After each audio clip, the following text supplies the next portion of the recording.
WSBT 22 Suzanne Spencer is live at the crime scene where all of this happened in Royalton Township. Suzanne, what can you tell us? Bob, this is still a very active scene. Michigan State Police Crime Lab pulled up about an hour ago. They're still on scene right now, going through the house. Now, there were a lot of information we're still looking to get here, but several family members, friends have been stopping by all morning long. The couple had 3 young children together, and one of those kids called 911. That happened shortly before 7 this morning, and at this point, police tell us they are not looking for a suspect. All 3 children were home, according to police, and were not hurt.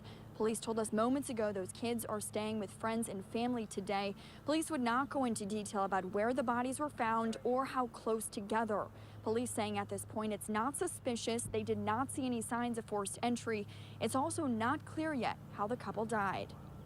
Still under investigation. The Michigan State Police Crime Lab is en route here. They're going to process the crime scene. We'll have more information after that. Autopsies will also be planned, most likely for tomorrow in Grand Rapids. We'll definitely have more information after that.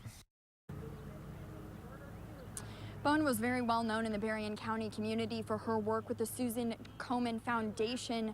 Bohn was a breast cancer survivor.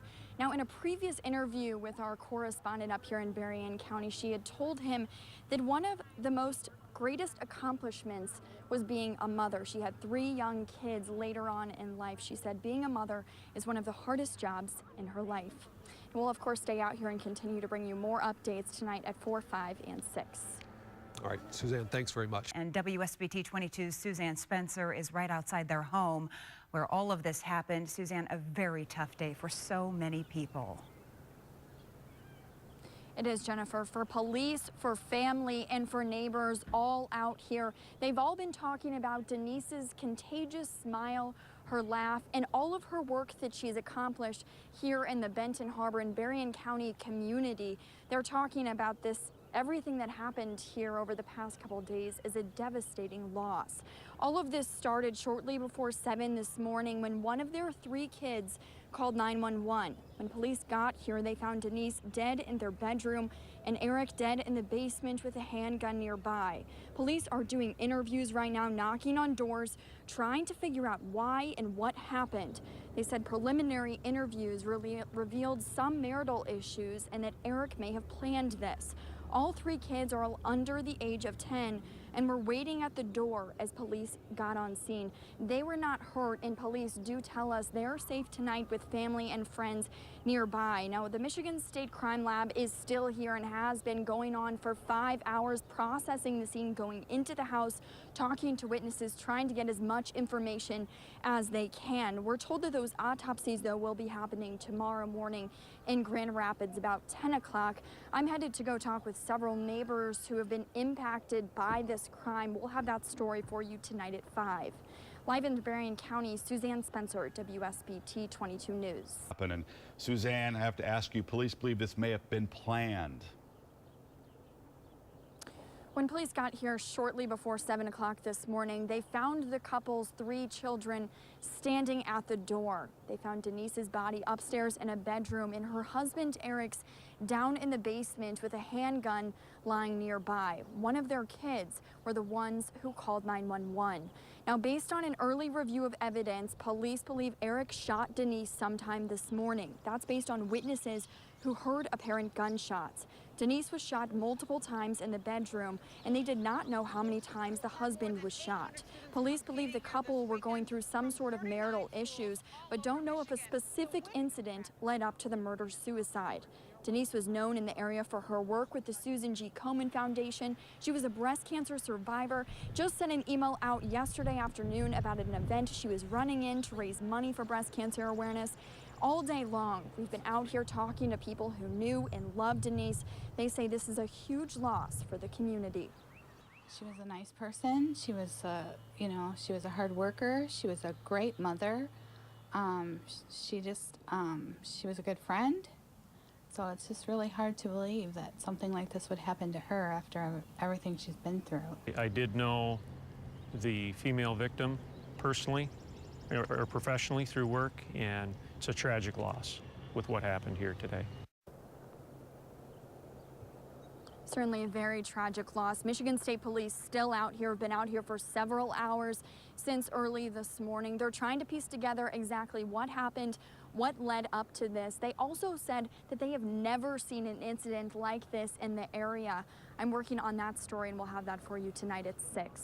Live in Berrien County, Suzanne Spencer, WSBT 22 News. We have team coverage on this investigation. WSBT 22's Caitlin Connon gathering community reaction to those deaths. But first, WSBT 22 Suzanne Spencer is live in Royalton Township. And Suzanne, police now revealing a possible motive.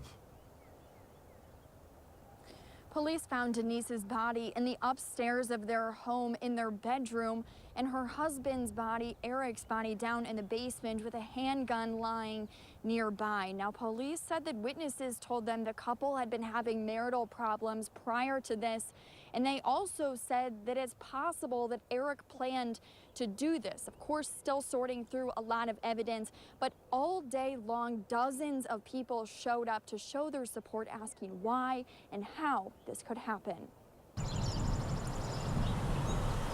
Ridden with heartache. I'm still in shock. It's hard to just process. Neighbors, friends, family want to know why this could happen to a 45-year-old mother of 3, known for her spirit and smile, and fight for breast cancer awareness as a survivor. It's just really hard to believe that something like this would happen to her after everything she's been through. Denise, known by many, including officers on the scene. I did know the female victim personally or professionally through work, and it's a tragic loss with what happened here today. A phone call led police to the Stewart's home. We have a child caller on the phone. He's advising that he's found his father. He believes he's passed away in the basement. Hours later, police called it a murder-suicide. You can generally determine what happened based on a scene. The when part of it is what becomes a little more difficult. Police do think it happened sometime in the morning before the kids woke up. Based on witness statements and things that occurred and the timeline that we've developed at this point. But those answers aren't enough to those who knew her. Not losing one parent, but 2 parents, and the way that they went out, it's just a terrible, terrible tragedy. While police do think that Eric may have planned this, they're not yet saying why they believe that. Now, as for the 3 kids, they are safe. We were told by police earlier throughout the day they were not hurt at all with this. We're told again that they were with family and friends nearby. We know that Denise and the family has a lot of friends around, but again, those kids will be interviewed in the coming days to try and sort through all of this. Jennifer? Yeah, your heart just goes out for those kids, though. And Suzanne, as you said, Denise was such a big supporter of breast cancer awareness. In fact, she was just emailing people yesterday about this.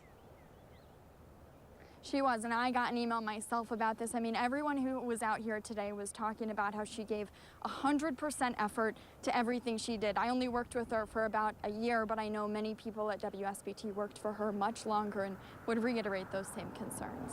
Yeah, many of us, such a big heart she had. Suzanne, thank you.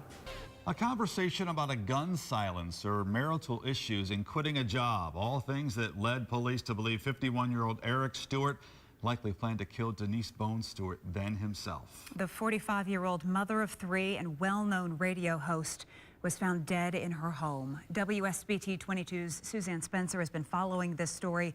Suzanne, we just got autopsy information. Revealing Denise died from multiple gunshot wounds and her husband died from a single self-inflicted gunshot.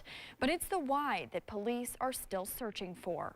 For now, it appears that Time and Mother Nature will continue to do their own demolition work here. It's the why that Denise Bohn was always after so she could report it to the public. We also want to talk to you about the latest from the riots themselves. But it was one of her children, a police source confirms, who reported to police that Denise's husband killed himself early Tuesday morning. When police got there, they found Denise's body in an upstairs bedroom. They don't know when she was killed, but witnesses say they heard gunshots in the neighborhood late the night before.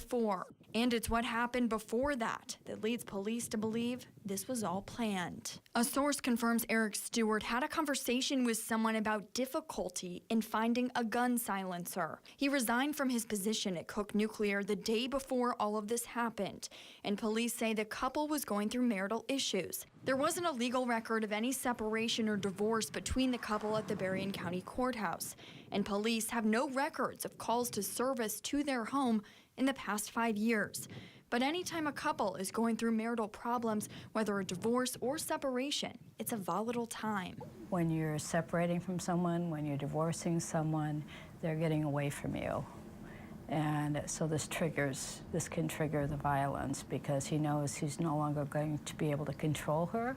While everyone wants to know why, it's apparent that answer might not ever fully come. Denise Bohn, WSBT, Channel 22 News.